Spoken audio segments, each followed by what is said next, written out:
Welcome, I'm Dr. Janine Bowring, naturopathic doctor, and today I'm talking about vitamin E and what you didn't know about vitamin E. So vitamin E is actually a fat-soluble vitamin, and in the history of vitamin E, it was actually known as a fertility vitamin.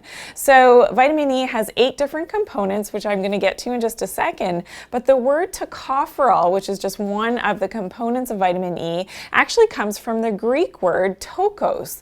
Tokos meaning birth-giving, and pharaoh meaning to carry. So we can see how this then is related to fertility, and the all part means that it is an alcohol. So it was an alcohol for birth-giving and to carry children.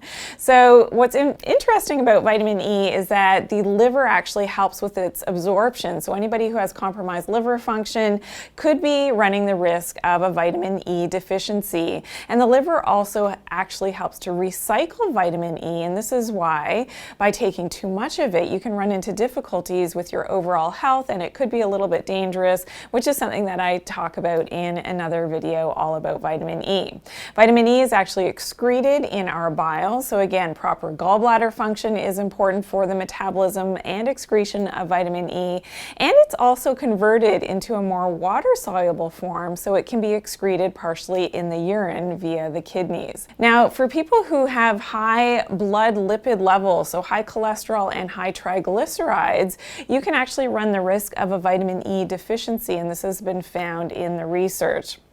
Now, the 8 different components of vitamin E, as they are found in nature and in natural food sources of vitamin E, is comprised of both tocotrienols and tocopherols. So the most commonly supplemented type of vitamin E is usually alpha tocopherol. This is something that you will see on vitamin labels. So in nature, because there are 8 forms of vitamin E, this is how Mother Nature intended for us to get this vitamin, so that it improves that bioavailability and that proper digestion and absorption. So not only do we have the most common alpha tocopherol, but we also have the beta, the gamma, and the delta tocopherols in natural food sources for vitamin E, plus all the tocotrienols. So the alpha tocotrienol, the beta, the gamma, and the delta tocotrienols. So those 8 components are how Mother Nature intended for us to get all of our vitamin E, and that's how it is found in most foods.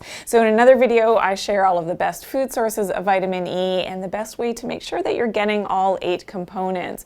Always looking for a whole food source for your vitamins is the best way to go, and that increases the bioavailability, but also the utilization of the vitamin E in your body. So I hope that you learned something new about vitamin E today. I'd love to hear from you in the comments below. Also, if you've got questions, I would love to hear from you. Please be sure to share this video as well. And if you are new here, make sure that you are subscribed. So I upload videos every single day of the week with brand new content. So make sure you click that bell to turn on those notifications so you always get my newest and latest uploads. I truly appreciate a big thumbs up and by liking this video. And remember to always take good care of your health and do it naturally. Thanks for watching today.